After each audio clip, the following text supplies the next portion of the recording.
Assalamualaikum. I am Taiba and you are watching your own channel Audiovisual Books. In the melody of birds chirping and in the early morning times and with low showering of rain, I am with The Secrets of the Self by Allama Muhammad Iqbal reading for you to develop your vision, strengthen your ego, that is Khudi, and to show you the new ways of life and new mornings. Let's start. A tale of which the moral is that negation.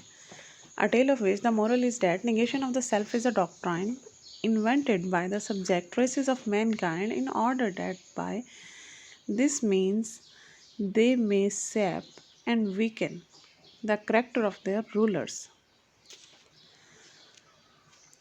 Hast thou heard?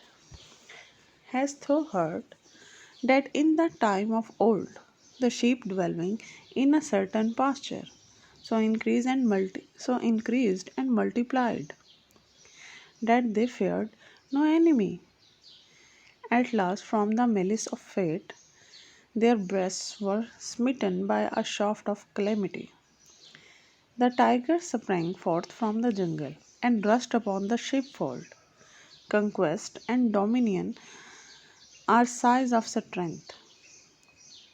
Conquest and dominions are signs of strength. Victory is a manifestation of strength. Those fierce tigers beat the drum of sovereignty. They deprive the sheep of freedom, for as much as tigers must have their prey. The meadow was crimsoned with the blood of sheep.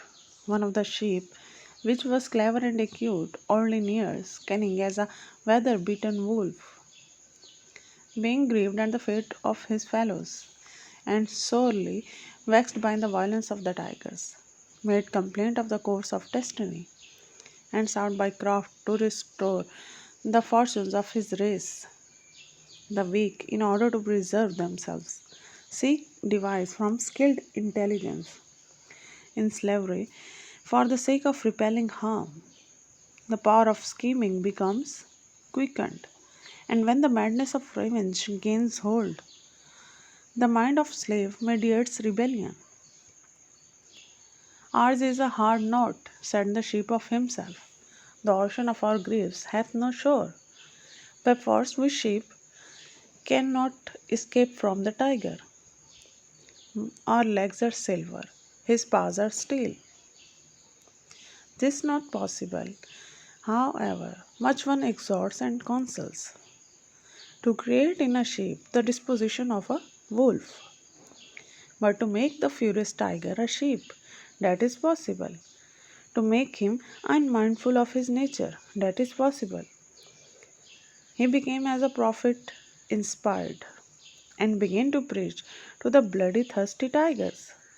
He cried out, "O you insolent liars,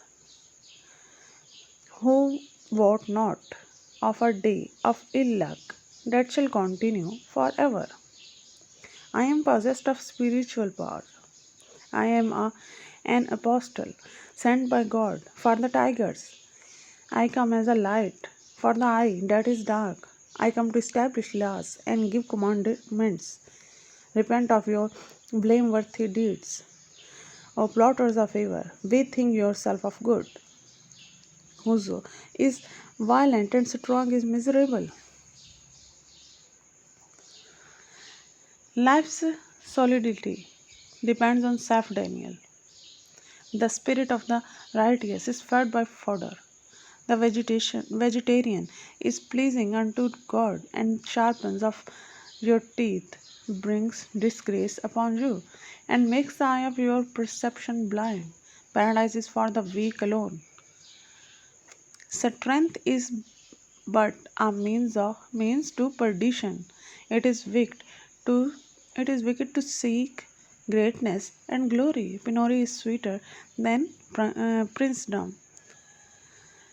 Lightning does not threaten the conceit. Lightning does not threaten the corn seed. If the seed becomes a stake, it is unwise. If you are sensible, you will be a mote of sand, not a Sahara, so that you may enjoy the sunbeam. Although that delight is in the slaughter of sheep, slay thyself, and thou wilt have honor. Life is rendered unstable by violence, oppression, revenge, and exercise of power. Though trodden underfoot, the grass grows up time after time and washes the sleep of death from its eye again and again. Forget thyself if thou art wise. Forget thyself if thou art wise. If thou dost not forget thyself, thou art mad. Close thine eyes, close thine ears, close thine lips, that thy thought may reach the lofty sky. This pasturage of the word is not. O fool, do not torment thy phantom. The tiger tribe was exhausted by hard struggles. They had set their hearts on enjoyment of luxury. This prolific advice pleased them. In their stupidity, they swallowed the charm of the sheep. He that used he that used to make sheep his prey now embraced a sheep's religion.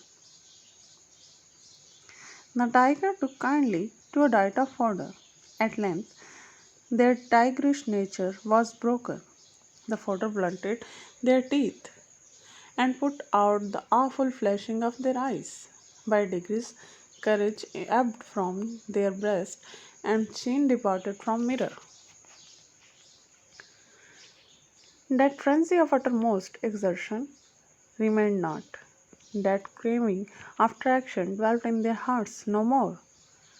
They lost the power of ruling, the resolution to be independent. They lost reputation, prestige, and fortune. Their paths that were as iron became strengthless. Their souls died, and their bodies became dumb. Their soul, their souls died, and their bodies became tombs. Bodily strength diminished, while Spiritual fear robbed them from of spiritual fear robbed them of courage. Lack of courage produced 100 diseases. Poverty, pusili- pusillanimity, pusillanimity, low-mindedness. The wakeful tiger was lulled to slumber by the sheep's charm. He called his declined moral culture to the effect that Plato, whose thought has deeply influenced by mysticism and literature of Islam, followed the sheep's doctrine, and that he must be on our guard against his theories. Plato, the prime ascetic and sage, was one of that ancient flock of sheep. His Pegasus went astray in the darkness of idealism and dropped its shoes amidst the rocks of actuality. He was so fascinated by the indivisible that he made hand, eye, and ear of no account. To die, said he, is the secret of life. The candle is glorified by being put out. He dominates our thinking. His cup sends us to sleep and takes the sensible world away from us. He is a sheep in man's clothing. The soul of the Sufis bows to his authority. He soared with his intellect to the highest heaven and called the world of phenomena a myth. It was his work to dissolve the structure of life and cut the bow of life's fair tree asunder. The thought of Plato regarded loss as profit. His philosophy declared that being is not being. His nature drowsed and created a dream. His mind's eye created a mirage. Since he was without any taste for action, his soul was enraptured by the non existent. He disbelieved in the material universe and became the creator of invisible ideas. Sweet is the word of phenomena to the living spirit. Dear is the word of ideas to the dead spirit. Its gazelles its gazelles have no grave of movement. Its partages are denied the pleasure of walk daintily. Its dewdrops are unable to quiver. Its birds have no breath in their breast. Its seeds doesn't desire to go.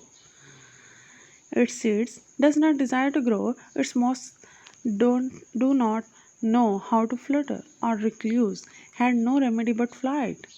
He could not endure the noise of his word. He could not endure the noise of this word. He set his heart on the glow of a quenched flame, and depicted a word steeped in opium. He spread his wings towards the sky and never came down to his nest again. His fantasy is sunk in the jar of heaven. I know not whether it is the dregs or bricks of wine jar. The people were poisoned by his intoxication. He slumbered and took no delight in deeds. Concerning the true nature of poetry and reform of Islamic literature. 'Tis the brand of desire, makes the blood of men run warm. 'Tis the brand of desire, makes the blood of men run warm. By the lamp of desire, this dust is enkindled. By desire, life's cup is brimmed with wine, so that life leaps to its feet, and marches briskly on. Life is occupied with conquest alone, and the one charm for conquest is desire. Life is a hunter. Life is the hunter and desire the snare. Desire is love's message to beauty. Wherefore doth desire swell continuously the bass and treble of life's songs. Whatsoever is good and fair and beautiful is our guide, is the wilderness of seeking. Its image becomes impressed on thine heart. It creates desire in thine heart. Beauty is the creator of desire's spring tide. Desire is nourished by the display of beauty. 'Tis in the poet's breast the beauty unveils. 'Tis from his eye that beauty's beam arise. By his look the fair is made fairer. Through his enchantments nature is more beloved. From his lips the nightingale hath learned her song, and his rough hath brightened the cheek of the rose. 'Tis his passion burns in the heart of moth. 'Tis he that lends glowing hues to love tales. Sea and land are hidden within his water and clay. 100 new words are concealed in his heart. Ere tulips blossomed in his brain, there was heard no note of joy or grief.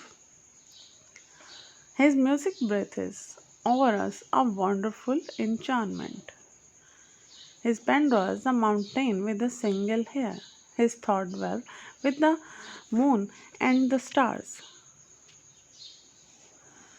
He creates beauty, knows not what is ugly. He is a Khizr, and amidst his darkness is the fountain of life. All things that exist are made more living by his tears.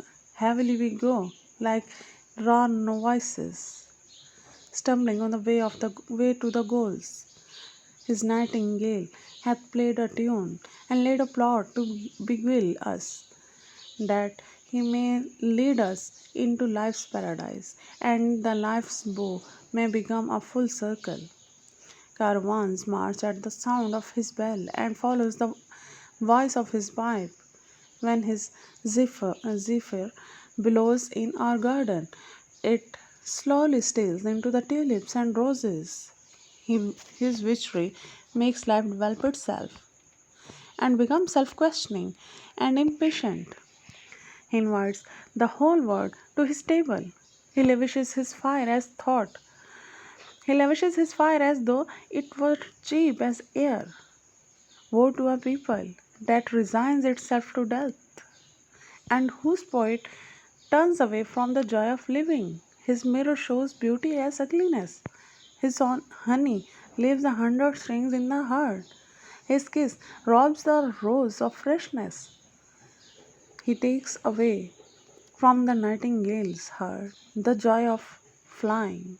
The sinews are relaxed by his opium, thou payest for his song with the life. He breathes the cypress of delight in its beauty. His cold breath makes the pheasant of the male falcon. He is a fish, and from the breast upward a man. Like the sirens in the ocean, with his song he enchants the pilot and casts the ship to the bottom of the sea. His melodies steal firmness from thine heart. His magic persuades thee that death is life. He takes from thy soul the desire of existence. He extracts from thy mind the blushing ruby. He dresses keen in the grab of loss. He makes everything praiseworthy blameful. He plunges thee in a sea of thought and makes thee a stranger of action. He is sick, and by his words our sickness is increased. The more his cup goes around, the more sick are they. The more his cup goes around, the more sick are they that quaff it. There are no lightning rains in his April. His garden is a mirage of color and perfume. His beauty hath no dealing with truth. There are none but flawed pearls in his sea. Slumber he deemed sweeter than waking. Our fire was quenched by his breath. By the chant of his nightingale, the heart was poisoned. Under his heap of roses lurked a snake. Beware his decanter and cup. Beware of his sparkling wine. O thou whom his wine hath laid low. O thou whom his wine hath laid low, and who lookest to his glass for thy rising dawn. O thou whose heart hath been chilled by his melodies, thou hast drunk deadly poison through the air. The way of life is a proof of thy degeneracy. The way of life is a proof of thy degeneracy. The strings of thine instruments are out of tune. This pampered case hath made thee so rash, a disgrace to Islam throughout the world. One can bind thee with the vein of a rose. One can bound thee with a zephyr. Love hath been put to shame by the wailing. His fair picture hath been fouled by thy brush. Thy illness had paled his cheek. The coldness had taken the glow from his fire. His heartache from thy heart sickness, and enfeebled by thy feebleness. His cup is full of childish tears. His house is furnished with distressful sighs. He is a drunkard, begging at tavern doors, stealing glimpses of beauty from lattices. Unhappy melancholy, injured, kicked well nigh to death by the warder, wasted like a reed by sorrows. On his lips a store of complaints against heaven. Flattery and spite are the metal of his mirror. Helplessness is his comrade of world, a miserable, base born underling. Without worth or hope or object, those lamentations have sucked the marrow from the soul, and driven off gentle sleep from thy neighbor's eyes. Alas for a love whose fire is extinct, a love that was born in the holy place and died in the house of idols. Oh, if thou hast the coins of poesy in thy purse, rubbed on the touchstone of life. Clear seeing thought shows the way of action, as the lightning flash precedes the thunder. It behoves thee to meditate well concerning literature. It behoves thee to go back to Arabia. Thou must needs give thine heart to the Salma of Arabia, that the morn of Hijaz may blossom from the night of Kurdistan. Thou hast gathered roses from the garden of Persia and seen the springtide of India and Iran. Now taste a little of the heart of the desert, drink the old wine of the date. Lay thine head for once on its hot breast. Yield thy body a while to its scorching wind. For a long time thou hast turned about on a bed of silk. Now accustom thyself to rough cotton. For generations thou hast danced on tulips and battled thy cheek in dew like the rose. Now throw thyself on the burning sand. Now throw thyself on burning sand and plunge into the fountain of Zamzam. How long wilt thou faint, lament like the nightingale? How long make thine abode in gardens, on thou whose auspicious snare would do the honor to the phoenix? Build a nest on the high mountains, a nest embosomed in lightning and thunder, loftier than eagle's eye, that thou mayst be fit for life's battle, that thy body and soul may burn in life's fire. Please like and subscribe and listen it again and again to get its real meaning and the real vision. Stay blessed.